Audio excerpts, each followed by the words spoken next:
Annual Youth Convention kabakat nyo la ni kalempung ya kendu kabalai sngi jongki kun samla kabalang Catholic Nongpok Parish. Kalapoi siya kabakot no hanen kasngi ublay kakat nyo tarik no pra ha kabau MLA kan Nongpok ba Meral Bonds iem ula penhap no ya kalama kabalakan tiu nadu kakat san tarik no pra da Uma Vincent H. Pala.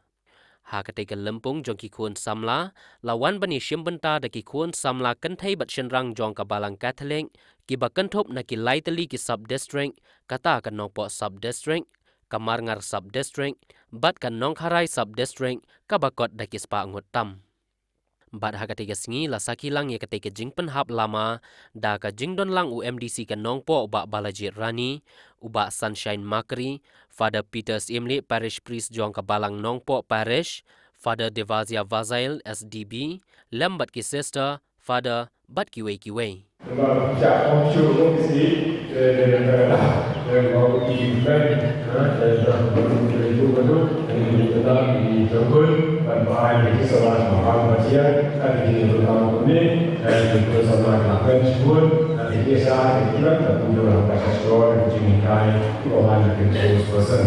Kaya kita berong yang di MCD ini bagi bahasa ini iru dengan orang 100% kalau itu kamu Facebook and kalau 100% no lain mungkin no kalau kan mungkin kalau kamu Instagram atau itu jadi kalau or isya kita disebut di kelas but madrasah But ini tayo dan ini berai kita kan dulu dengan siapa dengan isi pun di kelas itu. Tadi juga di kelas set mihapkan pembelian jadi pak mihapkan buat percarakan. Lagi di persiapan pembuat bagian kebapor dengan set kebaporte di ngaran roy dengan sains dan teknologi bumi pun kesan.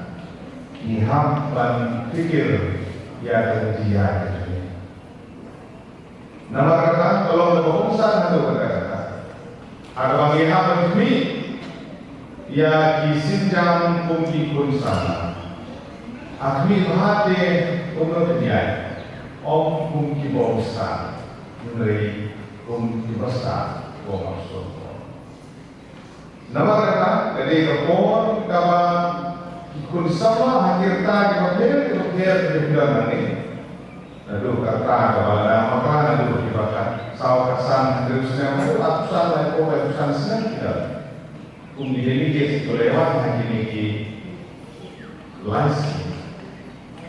Dan apa kata kalau dia kebagusan bagian dan position ini kubroban yang kedua ini sini dan ini challenge. Kiba kita ni dulu habis itu. Habis itu lo no better.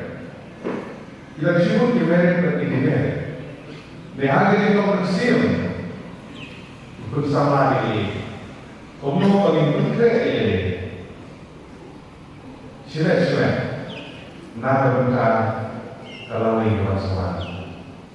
Niat kemarin jom kejuk sebagai kelas kejuk sebagai berjuang seperti muslim kemudian di bersuara di balai muda di kersorong ini jadi kata kecil kalau di dalam kapal kok kesan sama kalau orang kesan yang ditinggal kalau ya kalau dah berjumpa